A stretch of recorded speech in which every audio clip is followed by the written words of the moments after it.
All right, ladies and gentlemen, welcome to this episode of Riding Shotgun with Charlie. This is one of the pit stop episodes that we are doing at SHOT Show in 2026. And before we kick it off, we want to thank Otis Technologies for letting us use their podcasting booth. They are America's gun care, and they are proudly American made. So we want to thank Otis very much. If you need some cleaning gear for your firearms, you definitely need to get out some Otis products. All right, so today we have with us none other than Braden Langley from Langley Outdoors. That's me. That's me. That Thank you is for having you. me, buddy. This is a pleasure for me. I have a hunch you don't remember the first time that we met. Oh, wow. I meet a lot of people. I get that. To be fair, the first time that we met, it's a unique scenario, if I remember correctly. It's not just hey, this is that human where I saw this person. That's the second time that we met. Yes, it was a unique, the first time we met was a unique scenario. I don't remember. No, the second time was unique. Oh, really? Okay, Yes. okay. So run it through. This was even more minuscule than before. Okay. So I was at SHOT Show, I don't know, 4 years ago, 5 years probably ago? 4 years ago. Yeah, okay. And we're at the Circle Bar. Like one does. Shocking. Like one does. Right. And I've known Jared for since 2017. Right. And he was you guys were sitting hanging out, and I went over and I stopped by and I'm like, "Hey Jared, what's going on, man?" And you looked at him and you're like, "Dude, you know everybody." Yeah. Well, he does. He does. I mean, to be fair, he does. He does. And so I thought that was really funny. The second time we met was at the DC Project Party 3 years ago. Yes. And Petrolino was there. I remember exactly where that was. And yes, and John Petrolino had started writing for you a little bit. Right. And I said, "Hey, man, there's Braden Langley." He's like, "I've never met him. Let's go over." So we went over, and I said, "Hey, I bet you don't know who this is." And you're like, "That's Alex Shea from GOA." I do remember. I do remember that. And I'm like, Petrolino's like, "What?" Yeah, and he's like, "This is your doppelganger." No, I do remember that. That I can verify that did happen 100%. In fact, there's a follow-up to that. Oh, yeah. So the next year, had someone do the exact same thing. Really? With John Petrolino. Oh my gosh. But this time, it was at, I want to say it was at the Gundy's last year, which that's a whole different thing. That's a whole different thing. But we were in the lobby, and I wasn't taking part in the event. I just walked in. Yeah. Right? And our mutual friend, John Crump, walked up, and he's like, "Hey, I bet you don't know who this guy is." And he pointed at John Petrolino. Yeah. And I was like, "Yeah, I do." And I kind of waited for a second. He's like, "No, you don't." And I'm like, "That's John." And John's face just like lights up. And he's like, "You remember?" I forgot that story. And clearly it was a setup to build on the story a year prior. Because I just now connected. Everything always connects. It does. Charlie, it does. I've got set up by John after a 1 year latent. God almighty. You hate to see it. Oh, man, it's so funny. This is what I love about the gun community, man. Everyone's cool. Everyone's cool. Mostly. Right. Yeah. Different Everybody's degrees of cool. For sure. But Amanda Suffolcool likes to call it the Olympic rings of the gun community. And I know people that are in my circle. You know people that are in your circle, and our circles, like my circle intersects with yours. Oh, yeah. And, I don't know all of your people. You don't know all of my people, but we know a ton of people. Well, right. That It's like the 6 degrees of separation Yeah, theory, except totally. ours is so much smaller. It's like 2 degrees of separation. it's very, Right. very small. Everyone knows everybody. Don't screw anybody up. Just don't be mean to anybody. Trust me. Oh, man. It won't work. This is the thing. I've had... I should probably cut this out, but it's still pretty funny. I've had a lot of people say to me, they're like, "Hey, dude, we always see you hanging out with the chicks, and like the girls want to come up and get their picture with you." And I'm like, "You know why?" And they're like, "How come?" Because you're like, "Are you smooth with the chicks?" I'm like, "No, I don't. I'll flirt with them. I'm not. Nothing else is going on. Right. Like You're not a threat. I do. Right. I Yep. am not a threat. I do not want to be that guy, and I'm not going to have that reputation. Absolutely not. And this is why the girls want to come up and hang out and talk with Charlie and whatever. Well, it's the safe thing.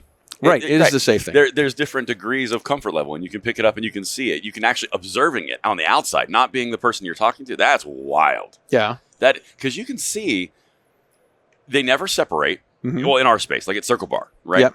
They never separate. and talking about women specifically, the women never separate. They always watch each other. They're always covering each other's corner. I mean, they're like literally SEAL Team 6, but for women. I mean, like they are, one's watching behind this way, one's watching behind this way. The other people are talking to the people, and their drinks are always in front of them. Yeah. I mean, it's every single time. The bartenders are like, watch your drink, honey. There's men afoot. I mean, like, that's honest to God, really. Like, I had one time, good friends of mine. Like, this isn't someone I just met because, again, it's such a small community. And these two are young ladies, and they're wives and fiancés of very prominent YouTubers. So, I mean, I had just come to dinner like with them, and we had left dinner together. Yeah. And they're at the Circle Bar, and their husbands, who again were very large creators, still are very large creators, they had gone and done some content. So they were left at the bar by themselves, right? And so it was like two scared deer walking through the woods. And the bartenders are like, make sure no one roofies you. And they're like getting all scared, and they're holding their hands over the drinks. Right. And I walk up, I said, hey, XYZ. And one of them, who was the newest one, looks at the other one and go, is he safe? And she looks at me. She goes, yeah, he's safe. He's safe. He's one of us. And then it was totally fine. And then everything's cool. But like, it really is. The SEAL Team 6, the female SEAL Team cool. 6 is accurate as hell. That's awesome. All right. Well, listen, let's talk about you. You're doing YouTube full time, and I'm always like, man, they must have like Bitcoin money or Apple money or something. I have neither of those things. I have a whole lot of people who know me and a whole lot of people who hate me on the lefties. That's what I have. Those leftivists don't like me. The leftivists. That's cool. Yeah. What did you do before you started doing YouTube? You know, ironically, and this is not going to really work for my denial just now, I actually worked for Apple before this. See, what did I tell you? And I didn't tell you that before. You just wandered into that. Absolutely. I actually worked as a lead for about 70 employees inside one of the flagship stores. That's what I did. Wow. It's actually it's kind of part of my origin story in the space, is because I'm a little bit different in the way that I approach a lot of the content that I do than some other people in the space, because we all fill our own niches, right? Yeah. And mine is, I spent 10 years inside a liberal, just hive mind, far left, progressive, cutting edge. Everything's entitled. Everything's DEI. Everything's the way you say it.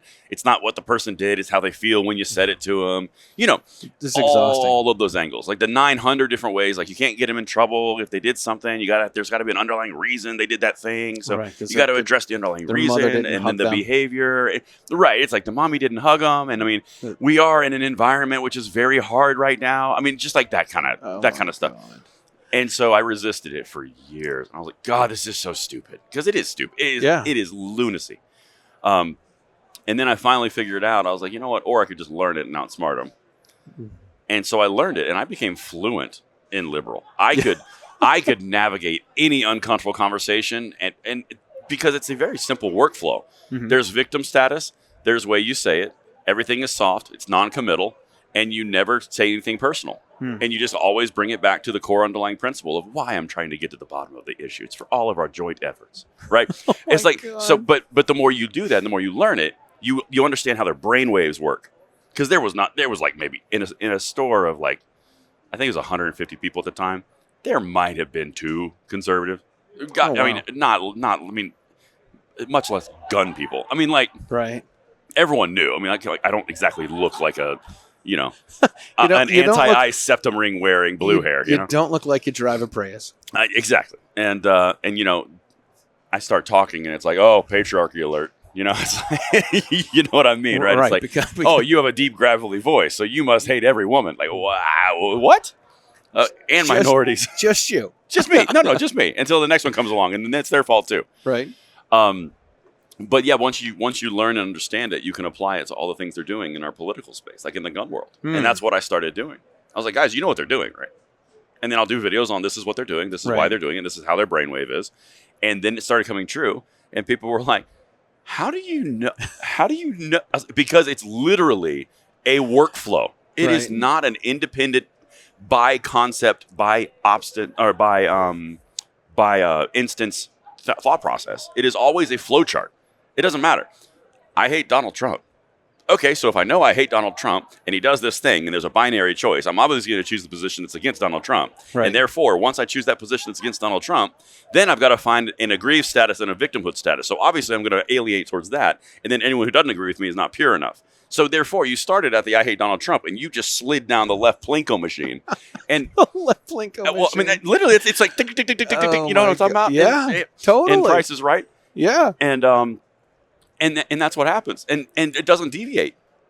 It's not a mystical formula I do. Right. I just know these people. It's like That's it's insane. like there's predictable. Predictable as the sun, man. Jeez. And then they abandon it when it doesn't work anymore. Like a perfect case and example is Venezuela. Mhm. It was every single lefty came out as, oh my God, he's taking over the entire world. This is the worst thing in the world. All of a sudden looked at polling. It was like 97% approved. And they're like, about everything else. Can we find something else to talk about? I mean, this was the most important thing to me on the planet about 10 seconds ago, but now Yeah. it's not anymore. We've moved on. I'm an expert in Venezuela. Yeah. I'm an expert in It's just, diseases. it's never ending. It's just throw it against the wall. Oh my gosh. But anyway, that was my backstory. Going back to the original question was Apple. So when does the YouTube channel start? Because this is, I guess, when I first started watching your videos, I'm like, Langley Outdoor Academy. He doesn't do any of those things. I don't see any outdoor stuff. Yeah, he wears a camo hat. Like, how does he get the Outdoor Academy and That all he counts. does is bitch about politics? That counts. You want to know the? I do. The origin there. Yes. All right, I got you. This is fun because first of all, I have to make fun of myself for the lack of branding awareness that I exude everywhere I go. It's like, oh look, there's Braden Langley. He runs Langley Outdoors Academy. He's never outside. He's not in an academy, and he talks about politics. I was like, oh, good job, guys. Man, Braden, you nailed that. Nailed it. Oh my god. But no, so there's actually an origin story, and it makes sense if you know the origin story, right? All So let's hear it. So originally, I started as Langley Firearms Academy on YouTube because okay. I was a firearms instructor, Cool. right? And I started doing content as Mhm. part of marketing for my actual firearms academy. Like I Yep. wanted to get business for my firearms academy to train people. And so I was like, okay, well, if that's the goal, I'll put out some informational stuff because there's really good stuff you can put out there. I'm just curious what'll happen with videos. Well, for about 2-3 years, I started doing videos, like very basic stuff, right? I started doing like 30-06 versus 308, just the differences. Because I was working in a gun shop at the time, and I had just then found, I was like, oh, that's really amazing. Like the different casings and the different spacing for the powder loads and the different velocities you can achieve with the different projectile weights. And I was like, that's intriguing to me. Yeah. I was like, someone else will find it intriguing. So 30-06 versus 308 worked. Then 9mm versus 40 worked. I was like, okay, so people are getting this is cool. People kind of dig it. Kind of dig this stuff. Find out what the people want. Give it to them. Right. And it was neat. And I was like, that's cool. I was like, I'll start doing bullet testing and I'll start shooting stuff and, and exploring that. And that was a good 4 years of my channel doing that. And I broke 100,000 subs the month that Joe Biden was inaugurated. So just before his inauguration. You mean the month of the insurrection? Oh, oh my God. The terrible, horrible insurrection. That's right. Yes. The one. Worst insurrection ever. 1776 2.0. Yes. Yes. That horrible one. One person died and they were shot by the cops. Oh my God, you hate to see it. And then the other ones died because of an unrelated medical emergency. But yes, it was an entire full scale war. This is like COVID, man. Oh my God, before COVID. It was right before COVID. Yeah. And so this guy gets into a motorcycle accident. He's got COVID. It's a COVID death. It's COVID death. And then all of a sudden we got to get some respirators. And by the way, we get $40,000. We put you on a respirator. I don't know what happened, but there's a lot more respirators needed. It's weird. Unrelated. But right. Yeah. Back God, on topic. Man almighty, Charlie, taking me down the road of cancellation. But anyway, so I started doing those things, and then I got the ban hammer from YouTube. I got the demonetization because I was when you click over 100,000 subs, because that was a big pivotal moment. They put you in a completely different scrubbing zone. I mean, like up until 100,000, like, oh, this is cute. He's trying. We'll figure it out. Like I have one of my properties or assets is starting their channel. And her channel, she's been doing it herself, and it's at like 60,000 subs. So we're like cruising, we're getting close to that 100. I was like, you don't even know what's about to happen when you knock over 100. Your language is critiqued, your visuals are critiqued. You are run through because you get into the different ad brackets. Yeah, YouTube, not you don't do it. Your content stays the same. Right. Well, you get some pressure to adjust very quickly because you get demonetization, you get copyright infringement, you get all these things you never had to worry about. So I got the band hammer and I got demonetized at 100,000. And in a 3-month time span, I switched over to politics. Because I was like, well, I'm curious. Like, this is important. A lot of people need like consolidation, and we need to have some unity around. We're going to beat this back, right? Yep. It was a rally cry. So I moved over from shooting stuff and bullet testing just into politics. Like, guys, I'm going to do a challenge with you. It's January 1st. At the time, it was 2020. I said, I'm going to do one video every single day with you guys, and we're going to, consolidation. We're going to stand us together. Well, I very quickly realized I'm going to run out of content where I'm shooting guns and pre-films, doing a daily video. Right. And my wife's like, how are you going to do a daily video? Like, that is insane amounts of content. I was like, I know. I'm going to figure it out. So then I was like, you know what? I need to know that, and people need to know the politics stuff that's going on right now about our gun world. And I started doing videos, and at the time, I was doing probably when I put a video out and I had 100,000 subs, it was probably 1,000 views in the first hour. Mm-hmm. I mean, like maybe 500. It was a long-term thing. Yeah. I started putting political content out on the gun world, and it was 12,000, 15,000, 20,000 in the first hour. Wow. And I remember where I was, and I looked down at my phone, and I'm looking at the analytics, and I'm like, something's wrong. Something's wrong. What the hell is that? That's 12 to 15x normal. Wait a minute, that's 12 to 15x normal. Same concept, right, as the bullets. Yeah. So I switched over to politics, and in 3 months, from January 20th of 2020, Biden's inauguration day, to April 20th of 2020, I put on 240,000 subs. Dude. So that was the transition, and in that time frame, I got demonetized, which ended up costing a whole lot of money. So I was like, oh, that sucks so bad, but I'm gonna keep doing it. Well, I changed the name to avoid the ban hammer. Langley Outdoors Academy. Gotcha. So it was Langley Firearms Academy, so it became Langley Outdoors Academy. So I still kept the same moniker and cadence, but I changed the word firearm out of it. That's why it's Langley Outdoors Academy. And Gotcha. So that's the whole story. And so now we're here, 725,000 subs, still a name that doesn't make sense, and I'm in SHOT Show. That's awesome. So that's the really long-winded, full detail story. That's great. I was thinking about this over the last couple days. I thought about like, I'm not sure how to bill myself, right? Like I got all my stuff. Took this idea from Adam Carolla. I'm a huge Adam Carolla fan. Yeah. And a long time ago, he was using this phrase. He's like, I'm building a pirate ship. I'm out here on my own, doing my own stuff, use this affiliate link, click through this. We make a nickel every time you buy something on Amazon. So I'm like, what can I do for me, and how can I apply it to what I do and writing shotgun and all this? So I came up with this phrase, I'm taking the stagecoach across America. Right. So I thought that was kind of cool. That's good. And then I'm like, over the last few days, I'm like, I see people, they stop and talk to me, and I run around with my friends, and I'm like, and nobody knows who I am. I'm like, I get the smallest YouTube channel ever. And then everybody stop, not everybody, but a lot of people stop and say hi. I met someone yesterday, no idea who she was, and she's like, oh, you had my friend Ed Monk on the show. And I'm like, this lady that watched the show, I have no idea who she is, but she's seen the show. And on Range Day, on Monday, I was with Amanda Suffolcool and her brother Rob Campbell. I'm very good friends with them. And we were walking down Range Day and looking at all the stuff and whatever. We stopped as we're heading to have lunch. There were a bunch of people that stop and say hi to me and wave and whatever. Right. Then one person stopped, and it was Tom Gresham stopped Amanda Suffolcool and wanted to talk to her. And then we go to lunch, and Amanda says, I just want you to know, Charlie, 9 people stopped and said hi to you, but only 3 people said hi to me. And I'm like, one of them's Tom Gresham, okay? There's a weighted scale for this.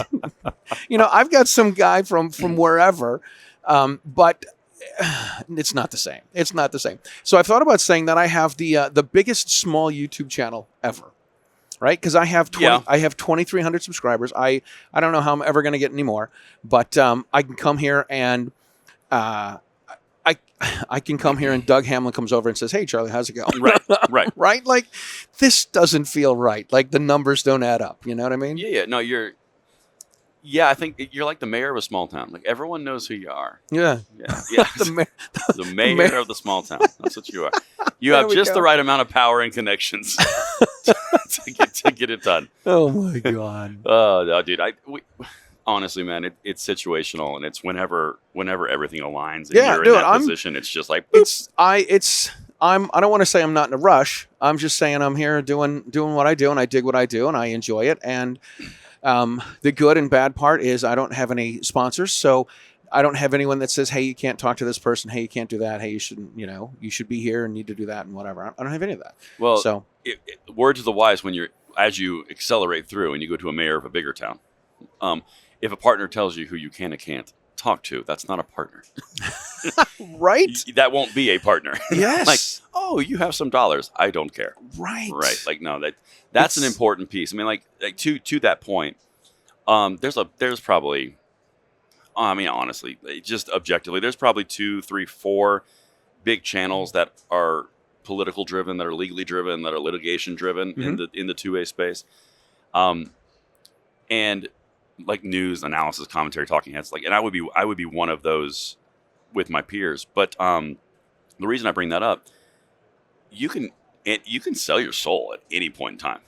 Like trust me. Right. What's it worth? Any point in time. Yeah. And the problem is you lose so much credibility for the overall mission if you do it.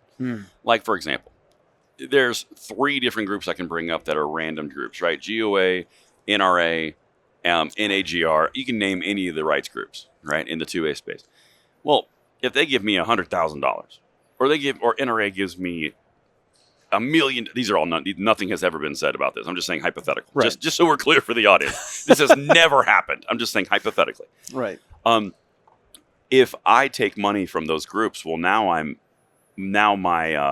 my objectivity and my responsibility to the audience is now tainted, because I'm giving you something that's coming directly from this source. Right. And it's going to be angled towards this source. Right. And they don't give you $1 million for no reason.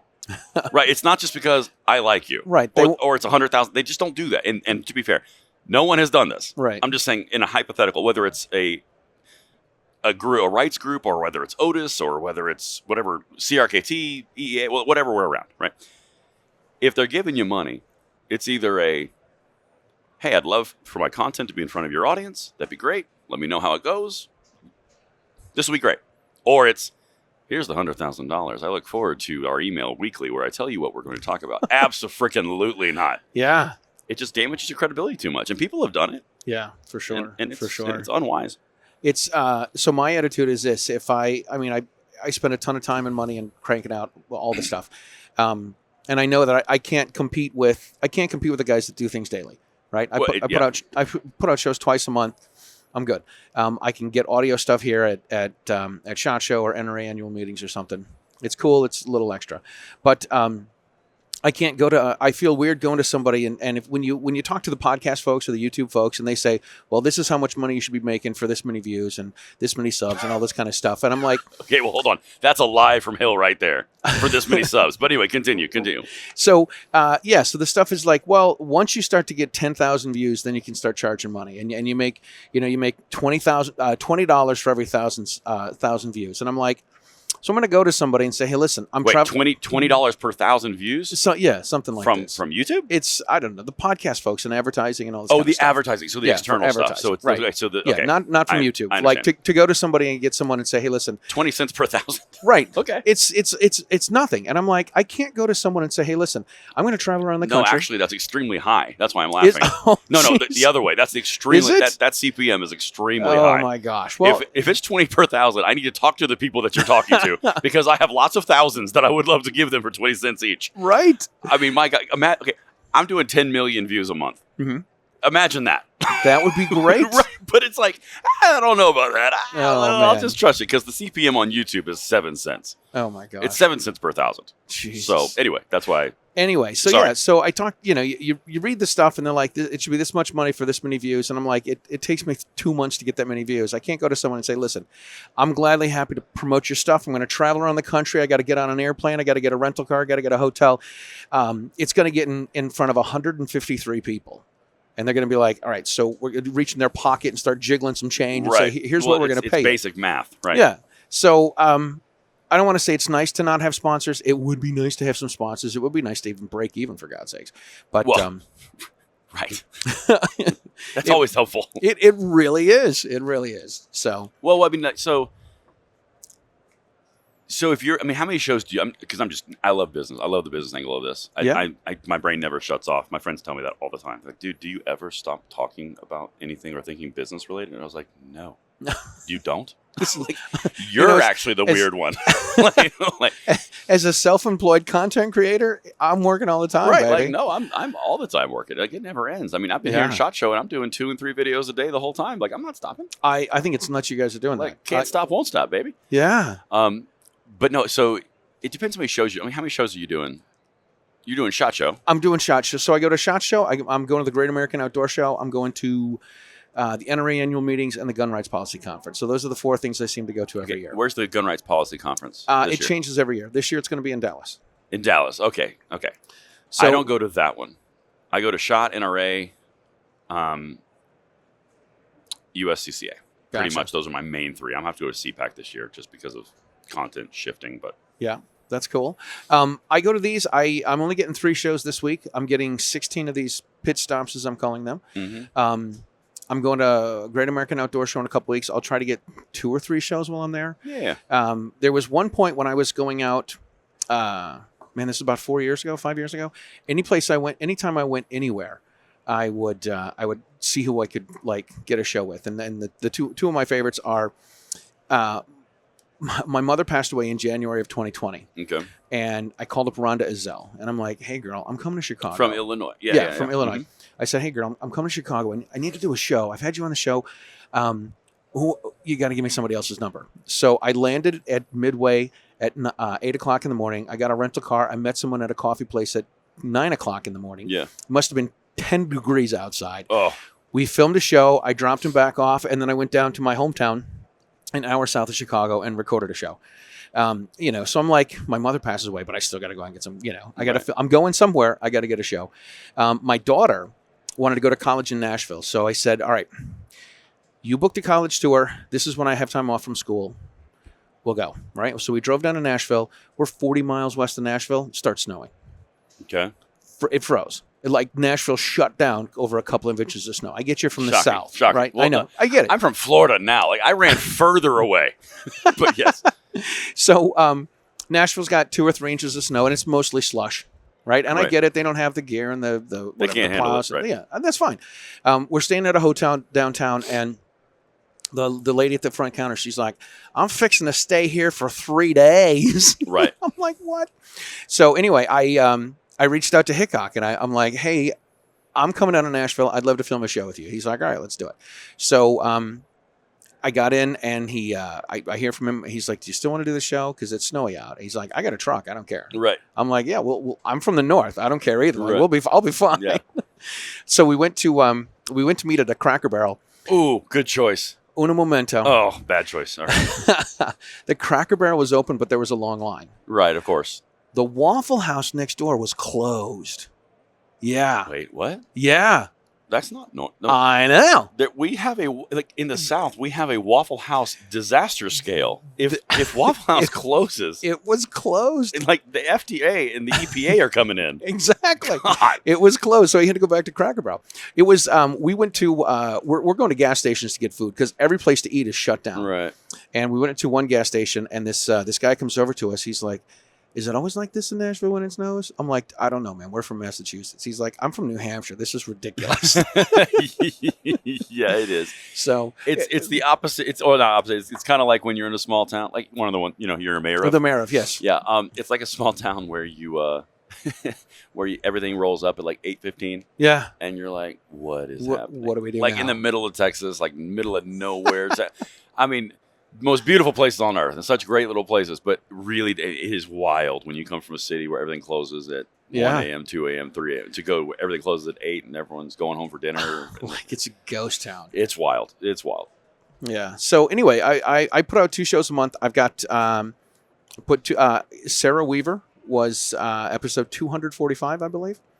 So I have about 4 shows I need to edit. I'm getting 3 shows this weekend. I'm going to get some shows at Great American Outdoor Show in Harrisburg in a couple of weeks. Yeah. And I'd like to, part of my deal is I'd like to travel around. Like, I think that'll be cool. I used to want to be a traveling musician. Mm-hmm. So I think it'd be cool. One of my goals is to do shows in all the states. So now I get this where all the big states are. Everything west of the Mississippi. Yeah. Like I haven't filmed anything in Montana and Wyoming and Oregon and North Dakota. Well, you got the goals coming up where you'll be able to hit Des Moines. I could. I'm just saying. So I went in 21. 21 was great for me. Why are we talking about me? We're talking about you. I don't know. I'm just really good at what I do. I'm just kidding. So in 21, I did a Mag 40 class with Mashar Ayub in Sioux Falls, and I drove out to I drove from Massachusetts to the hometown. I stayed at a friend's house. Got up the next day, filmed a show with one of the gals from Davenport, Iowa. Davenport Guns. She owns that place. Interviewed her, and then I went to Sioux Falls, and I got Neil and Stephanie Widener. I interviewed Rob Beckman while I was there. Then I went down to Nebraska, interviewed someone in Nebraska, and then I interviewed John Anderson. He used to had a little podcast, and then I interviewed Anna Taylor from Dean Adams at her house. Okay. And then I went home, and then I went to Ohio for a Faster Saves Lives class, and I filmed like 2 or 3 more shows while I was there. So I ended up with all this content, and this was really wild. I put out maybe 40 shows that year. Like I'm cranking one out like every week because I got the content. So I'm like, right. Yeah, that's all. I don't know how we got on that. Well, because you were talking about sponsors and making it work. Right. And doing what you want to do. Right. So at one point, I had 3,600 hours on the YouTube, and I already had 1,000 subscribers, and I needed 4,000 hours to get monetized on YouTube. And I thought I didn't read that it was, in a 365-day year. So I'm like, dude, it's like 3,400 hours. This is great. And then 3 weeks later, I have 3,600 hours. Man, I'm going to hit this 4,000 hours. I'm going to do it. And then a month later, it says 2,800 hours. I'm like, oh, wait a second. You were going the wrong direction. How did this happen? So yeah, YouTube's brutal, man. Yeah. So I just wrote it off, and I'm doing what I do, and I dig what I do. So how do you, let's get to you. How do you get, you're going to cut that. That's that 11-minute segment just thrown out the window. The only thing that hits the editing room floor are my feet. Okay. Okay. I got you. So, okay. How do you get all the content all the time? Like every time you're like, I got receipts. I'm bringing receipts. This person did this. These guys did this. That's because you have to, man. Like if I just come out and say something important, like, if 700,000 people, if you're telling them wrong stuff. Like I can't pull. I'm not going to say that. Right. I can't pull a crazy person out of your butt. Right. Yeah. Well, the thing is,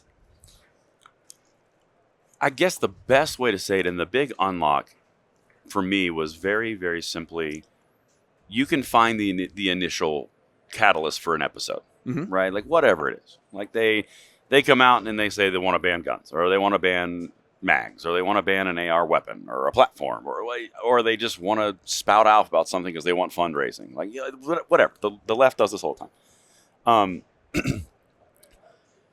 If you do it enough with enough consistency, you start to tie together the patterns and the trends of what they're doing. And then the story becomes about the patterns and the trends, not about the individual occurrences. So it's like working at Apple. See? And you see the thread? Yeah. And so that's a very important piece to it, because if you can do, like, for example, they wanted to ban binoculars, and I only want to say that because I'm looking at binoculars right here across from our little thing. They want to ban binoculars. Who are not a sponsor of the show, by the way. Who are not, so they don't get a name. It's the anonymous binoculars. Yeah. That doesn't make any sense if you're talking about them wanting to ban binoculars. Who cares? They want to ban binoculars. That's stupid. Well, no. The lenses that they're actually going to go after inside those binoculars are actually what goes into bifocals, which will make prices go up on bifocals, which will negatively affect every single individual. And actually, what they're really trying to do is they're trying to control the market, because there's actually a whole lot of influence in foreign enterprises around the construction of these specific lenses. Like it all, like once you pull that thread on that sweater, everything it's like, holy crap. But the bottom line is, I made that example. That was literally off the top of my head, right? But it's real. Think about it in the gun world. Ammo, imports, exports, platforms, gun sellers, taxes, all of it, right? But the reason I say that is, once you understand the entire environment, every little bit that drops affects that overall environment, right? And then you can connect all those dots all day long, and the content never ends, because you can say, like for example, I'm doing a lot of content right now that's very politic broad, right? I'm branching out to tie these things together because they're very important things to tie together because the trends are unbelievably similar. Mm-hmm. When you look at what they're doing on the broad space of it, they're doing the same thing that they did to us in the 2A world forever. Like, we're the low-hanging fruit. They try all their little tyrannical moves on us, and then they take it to the population, and the population doesn't like it when you touch their First Amendment rights or their jobs or their jabs or any of their, like, welcome to our world. Right. Right? But that's the thing, is all of these, nothing happens in a vacuum. It's all tied together, and any little drop in the pond makes a ripple across everything you've already established, and it's consistency. That's the big thing. That's why the content never ends. I mean, I have more content than I know what to do with because I can only do 3 or 4 videos a day at most. So, I kind of run out of room. So you said you have a very grueling schedule. You get up, you go fishing, watch the sunrise. It's horrible. Get the kids to school. I do. Make a video. Uh-huh. Have lunch. Make a video. Get the kids from school. Have dinner. Make a video. Rinse, repeat. And do it all. Pretty much. It's actually amazing, and that was actually one of those things that I did before I started moving into bigger and broader connections, like bigger and broader things. Yeah. I started having additional channels, and I started bringing additional people in. Who, by the way, you need to talk to Katie, my employee who does her own channel, and at some point we'll get you together. If you're an NRA, I'll bring her up, and you need to talk to her. Amen. Because she's incredible. But then it became administrative. Then it became a little bit more planning. Then it became need these tools. Then it became we need more tools to do this, to achieve this. So it very much started to become an enterprise versus just me sitting there, me doing this thing. Because that's the biggest unlock. I mean, I don't know if any other creator has ever told you.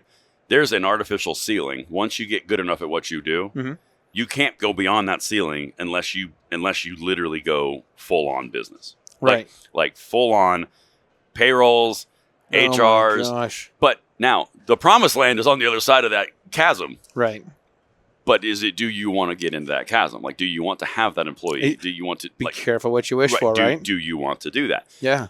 I've elected over the past 2 years to absolutely go into that because the other side of what we're trying to achieve is there. Like, that is the individualism is amazing in our space, but if we don't start doing things bigger and better and we don't innovate towards the goals that we're doing, we're not going to achieve them. Gotcha. Because these pesky lefties, the leftivists, as I like to call them. The leftivists.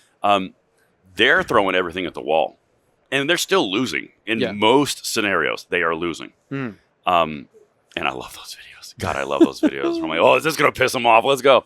But the second that we innovate and we start force multiplying and we start using these technologies that are coming out, and like the second that we do that, the tide will turn and it will go from like 51-49 to like 60-70, 30-70, 40. I mean, 60-40. We are really that close. In the next year, 12 months to 18 months, you're going to see some incredible things. I can't tell you all right now, but I will tell you at some point. All right. But you are going to see some absolutely incredible things, explosions of content, the next generation of things that are coming. Like, we're trying really hard, and this is what takes up my administrative stuff during the day, trying really, really hard to basically Evel Knievel that chasm. And we've got all the pieces in place. All the pieces are there. Now we're just turning them on very slowly. It's been a 4-year mission to basically build the infrastructure to withstand the torrent of cancellation and anger that's going to come when we turn it on. Very cool. So like 6 to 12 months of actual development into the actual things that are going to do it, and about 18 to 36 months of installation. Oh my gosh. But it's necessary. This is the 30,000 view, man. The 30,000 view. That's exactly right. Who edits your videos? Is it all you? That's me. Oh, that's cool. I dig me. this. I belong to a bunch of Facebook groups for podcasters and YouTubers, and somebody will inevitably get on there and say, I'm new. I don't know how to do this. Who edits your videos? And I want to shake them and say, you do. You do. Edit. I don't know what you do for money, but I know what I do for money, and it's not this. Right. And if I want this done, I'll stay up until 1 o'clock in the morning. It's a complete and total labor of love the entire time, every single time. Anybody who starts it. I don't care who you are. Anybody who starts it. It doesn't matter. I mean, I remember, because I edit all my video. I didn't know how to edit. I was like, well, I guess I'm going to learn how to edit. That was easy. Sure. I mean, like, well, the decision was easy. Like, Right, doing that's it was just difficult. Sitting there being like, what does this do? I don't. What do I do this button? Where'd it go? Right. Right. I've done this, man. I've done. I use Adobe Premiere Pro, and I will. I'm editing something. I have the in and the out section. Yeah. And then I'll click on like one of the cameras, and then I'll hit delete, and I won't even know that I deleted one of the whole cameras. And Right. I'm like, when did I do this? Right. And do I have to go back and Command Z, Command Z, Command Z, Command Z. Yeah, that eventually stops. No, it does. You want to realize it quick. You do. You're right. You do. Right. You No, do. it's 100% correct, man. But no, you have to do it yourself. You do. And I used to tell people this. My standard line for years now has been, I felt very much like a terrorist when I started editing video because I only want to know how to fly the plane. I don't want to know how to take off. I don't know how to land. People are like, oh, you should make videos. I don't do animation. I have no idea. I don't do animation. This is ridiculous. I'll just do it then. I'll just do it, right. And then it was my stuff. If you look at the way early stuff, and even still now, there are times when I first started doing videos, the whatever was in the camera was in the camera. So Right. if it was tilted, it was tilted. If it was uneven, it was uneven. And then I've learned how to, I can increase this. You can increase it, adjust it, zoom in, adjust all these different Yeah, and I'm like, that was a game changer, but I'm like, I don't really need to know anymore. Like, Right. I don't really I'm good. Until Right. you need that thing. Until you need that one thing. Right, exactly. And then you're like, how do I get the titles to scroll? I know I've done that once or twice. And then the Google is like, how do I get the titles? And then there's no one goes in your toolbox right in there. It's exactly how No, it I works. forget that because I only do that a couple of times. Oh, okay. I just have the titles pop up, right? Yeah. Fade in, fade out. Fade in, fade out. Yeah, The I smoke. make them 3 seconds long. Yeah, but the scrolling things, like like it's a movie, I've only done that a few times. Yeah. No, can't do that. Getting back to the point, man. Like, I remember when I started doing the editing, and I started doing the YouTube videos, it was literally like, let's just see if this works for a year. I mean, I remember distinctly the day that because AdSense on YouTube, the way that it works is they're going to give you $100 payouts when you accrue over $100. That's the way that it works. Right. Yep. Right? And it doesn't matter how long it takes you. If it takes you 9 months, when they get over 100, they're just going to send you the $100. Yep. And then it starts accruing again. Right. I remember when I made my first $100 per month on YouTube, and I was like, holy crap. I made it. That's all. And then the next one was like 3 years later, and I got to $1,000 in a month. And it was years. It wasn't days. It was years. Yeah. And I went, holy crap! I can actually start, contributing that towards my retirement. And if I did that every single month, and I can keep that up, that's $12,000 a year. Right. Do that over several months and several years. Like, that could actually help change my family's retirement life, right? Yeah. Yeah. And then it started growing and multiplying, and then it was like, well, this is a different conversation now, right? It's like, now I need these cameras to keep up with the content, and now I need this mic, and now I need this studio. Like, it just starts to explode, That's cool. But it starts with you clicking buttons and not knowing what the hell you're doing. That's exactly. I still feel like I'm there. Well, you get there. It's all time. All right, listen, we need to wrap things up. How can everyone find Langley Outdoors, the Academy? one channel that doesn't make any sense at all? That's the one. You could find me at Langley Outdoors. You'll know it's me because I'm the guy inside talking about politics, not a smidgen of outdoor anything, and an amazing smooth voice. But it's on YouTube. You can lots of shorts on there. You can follow me on Instagram at Braden LOA, like all those different places. But some of them are kind of pointless. You can follow me on X at Braden LOA. I love that. X is so much fun. But the big one is YouTube. That's the big influence space. That's cool. But no, I told you I could talk forever. You could. Like, we could do this for hours. What are you doing? We could. I know. I'm going to have to have you on a car show, and I'm going to be like, all right, well, so we got nothing else to talk about. This is the shortest show ever. Exactly. What else do you want to talk about? I don't know. You want to talk about binoculars and the imaginary infringements upon those? That was pretty good, wasn't it? That was good. That was good. That was pretty good. All right. Well, listen, we're going to put some links to all of Braden's socials and YouTube channel and everything. We want to thank you guys for tuning into the show. We want to thank Otis Technologies for letting us use their booth. If you enjoyed the show, if you got something out of it, please share it with your friends because that is how we get the stagecoach across America. And we shall see you next time. Thanks a lot.